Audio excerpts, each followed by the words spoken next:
বন্ধুরা, চলে আসলাম নাটোর জেলার উত্তরা গণভবনে, দিঘাপাতিয়া জমিদার বাড়ি। আপনারা দেখুন, খুবই চমৎকার স্থাপত্যকলা।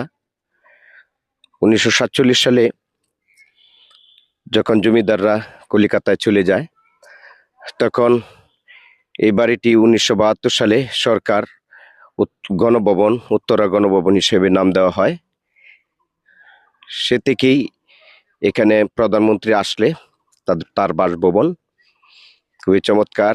আশ্চর্যের বিষয় হলো এখানের যে গাছগাছালি রয়েছে, আপনারা দেখুন, এই গাছগাছালিগুলি ইটালি থেকে আনা হয়েছে।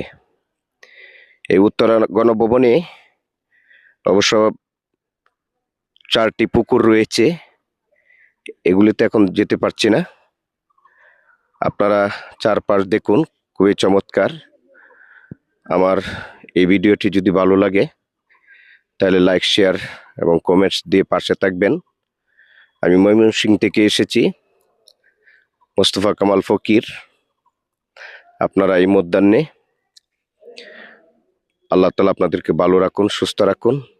আসসালামু আলাইকুম।